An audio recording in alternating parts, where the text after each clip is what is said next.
Coming up, total solar eclipse. I live in Little Rock, Arkansas. I heard that it's one of the best places to see the solar eclipse this year. Can you tell me more about it? Thank you. I love NBC Nightly News Kids Edition. Bye! We have everything you need to know about the upcoming event. Then, as families celebrate Easter, we'll visit one ancient place that has huge importance to 3 different religions.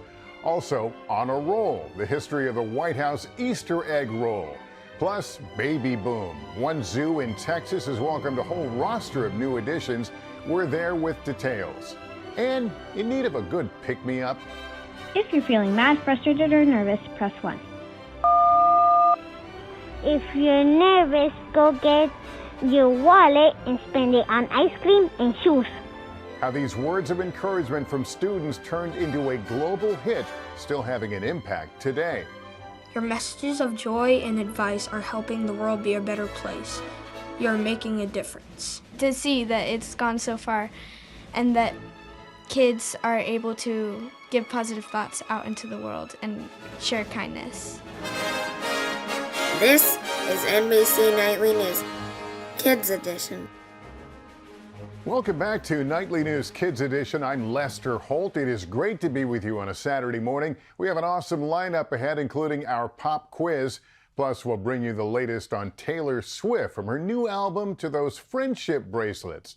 But let's begin with a question that's been on many of our viewers' minds lately, and that's the upcoming total solar eclipse. It's set to take place on April 8th here in North America, and astronomers say the event promises to be both thrilling and extraordinary. It's a cosmic dance that will leave some of us in parts of the United States totally in the dark. The moon literally about to steal the spotlight. A total solar eclipse will cross North America on April 8th, passing over Mexico, the United States, and Canada. Cities like Dallas, Little Rock, Indianapolis, and Buffalo will be in what is called the path of totality. Hi, my name is Jason. I live in Little Rock, Arkansas. I heard that it's one of the best places to see the solar eclipse this year. Can you tell me more about it? Thank you. I love NBC Nightly News Kids Edition. I have a question for you. How does the solar eclipse happen? Great questions.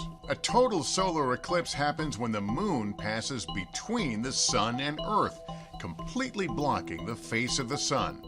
To find out more, my pal Al Roker and I went straight to the source. Hayden Planetarium Director and astrophysicist Neil deGrasse Tyson. So Earth and the moon always have a shadow in space. Right. Always. All the time. But Earth's orbit around the Earth is not always lined up with the sun. Okay. It's tipped.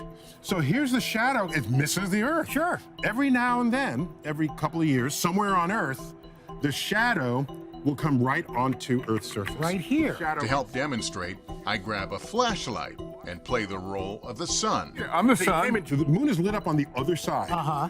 From Earth, you can't even see the moon because it's lit on the other side. But you can see the sun, and as the moon orbits the Earth, boom, it blocks the sunlight. That's right. Only one area will have total blackness. One area, and that area of blackness is a circle, and it moves across Earth's surface. So that's why the eclipse has a beginning and an end. Now, is it going to get dark? Like nighttime? Dark. When this covers it, when it's night, the stars come out, the planets are in view, animals start behaving weirdly. The total solar eclipse on April 8th is expected to last about 4 minutes. It will start with the sun getting skinnier and skinnier, and then the sun will become a crescent. As the sun gets narrower and narrower, the shadows start getting sharp. And there are these mottled light that come through the trees, through the leaves. And we just think that's light. The tree is acting like a pinhole camera, and those are mini images of the sun. Wow. Mini images, so that when the sun goes to crescents, every one of those little blots of light becomes a little crescent. And you have your protective eyewear on because you can't look at the sun. Once the moon completely blocks the sun, you can take off the glasses and bask in the majesty of the solar corona. We can't normally see the corona, the outermost part of the sun's atmosphere, because the sun's surface below it is so much brighter. But during a total solar eclipse, the corona becomes visible. We are here with our class at Hillsborough Middle School in New Jersey. We want to know why we can't look at the sun during an eclipse. Hi, my name is Agania, and I have a question. Why do we need special glasses to see solar eclipse in the day? Bye. I like my News Kids Edition. So we've had questions from kids wondering about how safe it is to look up at the sun during this eclipse. Yeah, so you should never look at the sun without protection. It would actually harm your eyes. Yeah, it would harm your eyes, that's right, because your lens of your eye focuses whatever's out there. If it's a very bright source of light, it can then damage your retina. Remember, do not look directly at the sun without eye protection. So we have special glasses for this. So once you each have one, okay? If we look at each other through these right now, you don't see anything. Yeah. Okay? Right. Yeah, it's completely dark. Yep. Yet, if the sun were up and you look up, you'd be able to see the sun. Mm-hmm. So this is not some version of sunglasses. Right. These are very specially designed. NASA says solar viewing glasses should comply with the International Standards Organization, or ISO. And you want to make sure, I see, it meets the requirements for ISO certification. It'll be stamped that as these are. April 8th will be the last total solar eclipse visible from the United States until 2044. Dallas, one of the cities that's going over, Indianapolis. If you look at that path, some of the major cities in North America are going to be in totality on April 8th, that afternoon. And you add up the total population, it might be one of the most viewed eclipses in the history of the world, simply because of how many big cities it crosses. People want to be together. They want to be together and share a cosmic phenomenon together. Now for our Around the Globe series. This week we head to Jerusalem, an ancient city that is home to 3 different religions. We get details now from our friend Richard Engel. Jerusalem is a city of faith. It has long been called the Holy Land because it is home to 3 religions: Judaism, Christianity, and Islam. The city has been inhabited for thousands of years, with each civilization building on top of what was there before. Jerusalem is actually filled with tunnels and underground passageways. This grotto used to be for drinking water, and it still fills up today. There are also many vibrant markets here, bustling Middle Eastern bazaars. Sometimes, after school, kids go to work to help their parents sell spices and souvenirs. And the food is delicious. Every culture has pizza, and here they have a regular kind of traditional pizza with cheese and tomato sauce. And this is the local pizza. No cheese, no tomato sauce, just bread, olive oil, and a spice mix called za'atar. And it's very good. Walking through Jerusalem is like walking through history. Each religion has its own place to pray in the city. Hundreds of thousands of Muslims visit the old city, eager to reach the Al-Aqsa Mosque, especially during the month of Ramadan. Nearby, Jews renew their connections to what they call the Promised Land, praying at what is known as the Western Wall. Steps away is the Christian Quarter, which comes alive during Holy Week. The Church of the Holy Sepulchre embodies Easter like nowhere else. It's built around the very places where Christians believe Jesus was crucified, buried, and rose again. Archbishop Isidoros has served here since 1991. Go up to where Jesus Christ crucified. The crucifixion site. Under the holy altar, exactly where the icon, there is a hole. Exactly where the cross of Jesus Christ stood. This hole, can we touch it? You can go inside, you can put your hand inside. That's a great privilege.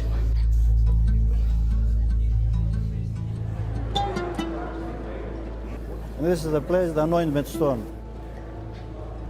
After the crucifixion, they put the body of Christ in this stone to wash, to prepare before to bury him.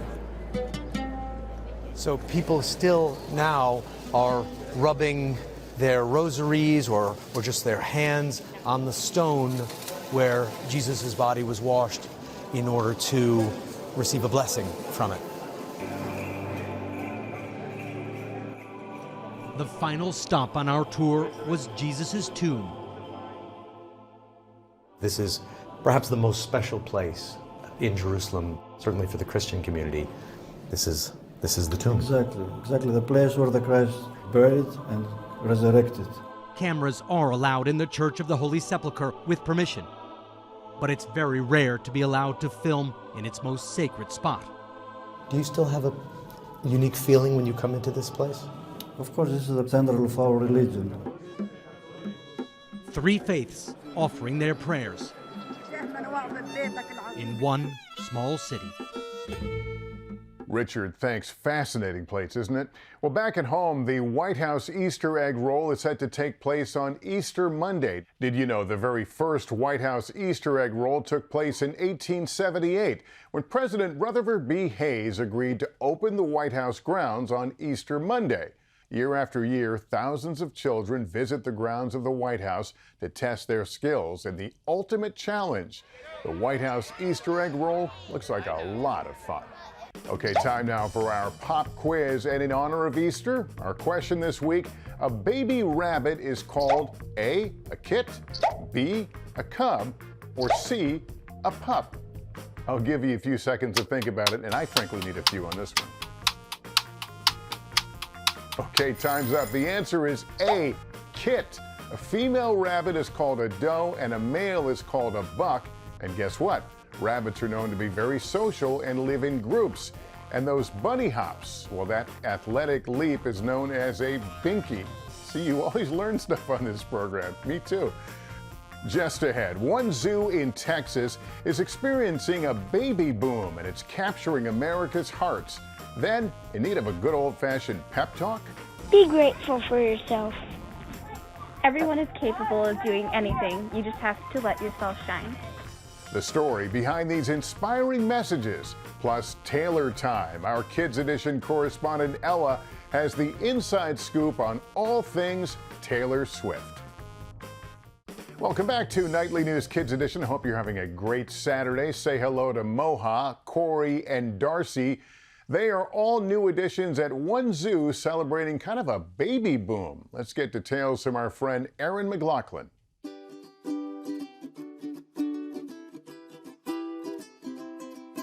Here at the Fort Worth Zoo, a baby boom. Since last fall, the Fort Worth Zoo has welcomed a lively bunch of baby animals, starting with Moha, a male lion cub who was born in October. He is the first lion that we have had born here in the new Predators of Asia and Africa exhibit. So that's pretty awesome. He currently weighs about 45 pounds. Moha's birth marking an important moment for lion conservation. Having Moha born here is actually phenomenal because he's going to be a brand new bloodline for all of the lion populations for the U.S.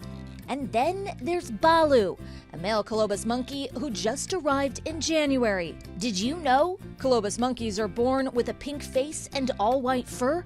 Between 3 to 6 months old is when they'll turn into their full color of black and white. So currently, he is the white face and starting to have a little bit more of the black with him, and he's starting to teeth. So you'll start seeing him put things in his mouth, and he is still currently nursing off of mom. Balu's half-sister Corey is just a few months older and is starting to venture out a little bit further from mom. Meantime, 2-month-old Ruby is making history. This mandrill is the first born at the zoo in nearly 30 years. She is extremely active. She is starting to mouth solid food, but not necessarily consuming. Her face is starting to kind of elongate, like you see in the typical mandrill facial features. In case you're wondering, mandrills are one of the largest monkey species in the world. Cousins to the baboon, these colorful monkeys have an unmistakable face. And sitting at 7.5 feet tall, Corbel the giraffe was born on New Year's Day. Already at 3 months old, he is starting to eat grain, alfalfa hay, lettuce, other browse. He is going to be one that will like to just scope everything out. They can easily get anywhere between 16, 22 feet tall. So they come out big, but they also grow fast. And let's not forget about Darcy, the first ever rockhopper penguin to be hatched at the Fort Worth Zoo. Darcy was born December 21st, so she is now 4 months old. She'll stay the kind of black and white pattern for like a little while. In about 4 years, Darcy will develop a stripe that will later become her characteristic yellow crest feathers as she grows into adulthood. It's really awesome that we have had such a large baby boom here at the zoo, because what that means is that all the animals feel comfortable in all their surroundings that they would want to breed, and that's the big win for us here. New additions helping ensure that animals can flourish for years to come. Erin, thanks very much. Let's turn now to entertainment. Superstar Taylor Swift is taking a break between her Eras tour stops as fans eagerly await the release of her new album next month. And the friendship bracelet craze continues to soar in popularity. Our Kids Edition correspondent Ella caught up with Taylor Swift reporter Brian West for all the very latest news.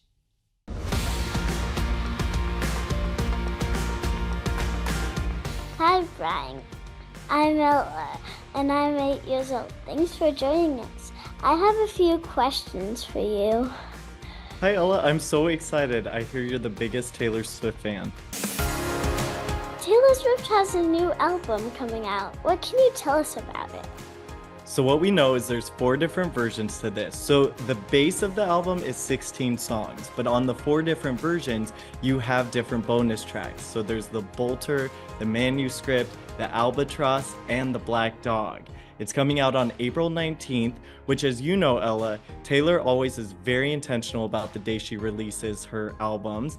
That day in particular is the day that in 1775 was the American Revolution. So there might be a tie. One of the songs is So Long London, with kind of Great Britain and also America. But it should be super exciting. I know fans are really excited to hear some of her new music. I love to make friendship bracelets. I know many Swifties do too. Fans make them and then swap them at her concert. Where did the idea come from? The idea came from one of her songs, You're On Your Own Kid, where in the bridge she references Make the Friendship Bracelets. And what it's become is this huge community builder for Swifties. So no matter which concert venue you go to, you can expect that there are people with carabiners or bags and bags of friendship bracelets. It's a really good icebreaker, really good way for, fans to interact. I was also really fortunate that you were here with your mom, Jessica, in Nashville, where I work, and you gave me a Long Live friendship bracelet because you asked me one of my favorite eras and songs, and that's my second favorite song of all time. And I have it at my desk. I'm so grateful for it. So that means we are officially friends, and I gave you a friendship bracelet. One more question. What's the most unique or memorable bracelet that you have seen? So I have so many, but I'm gonna have to go with just one that really means a lot to me is the one I talked about that you gave me. I'm so grateful that because of Taylor Swift and Jason Kelsey, I was able to report on a video of you waving to Taylor, and then you were able to come meet me when you were here for a dance competition in Nashville. And so that's a really memorable moment that we will always have. And look, you're holding, what are you holding? Your bracelet. Oh, see, you have it. Thanks. Of course. Thank you so much, Ella. You're so good at this. And I love your t-shirt. Show me your t-shirt. You're in your reporting era. Here we go. I followed my bracelet. Those are so good. You're really good at this. I'm so grateful. Thank you, Ella. Thank you. Finally, in our Inspiring Kids series this week, an update on a story we first brought to you back in 2022. It's about students from one elementary school who are spreading kindness and positivity. And now their messages have reached millions around the world. We get details from our friend Laura Jarrett. If you're feeling mad, frustrated, or nervous, press 1. If you're nervous, go get your wallet and spend it on ice cream and shoes. If you've been feeling mad or a little down, know you're not alone. That's the theme behind one special project that speaks volumes. Be grateful for yourself.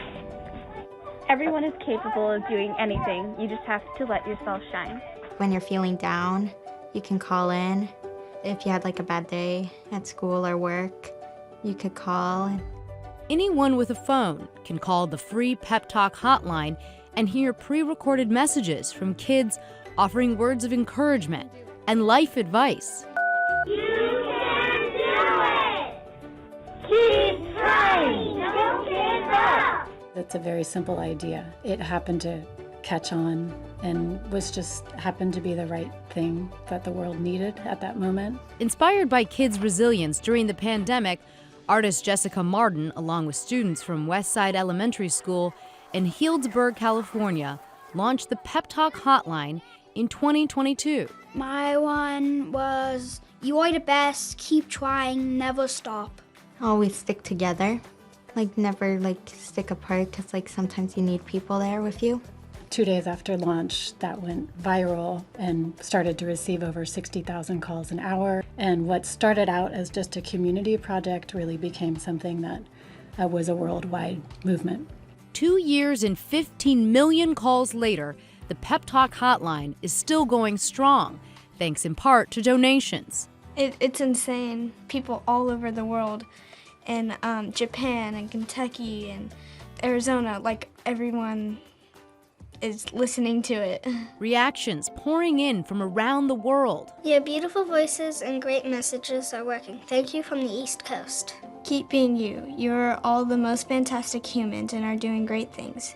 You really made some nurses in Kentucky feel better on not so great day. You rock. We've had letters from nurses and other first responders, people who are struggling with anxiety, people who've said that it literally saved their life that day. The Pep Talk Hotline's success also prompted schools and communities from near and afar to reach out. So Pep Talk is a two-part project. There's a hotline and there's some posters, all with motivational messages made and created by our Westside students. And we ended up working with 25 different countries.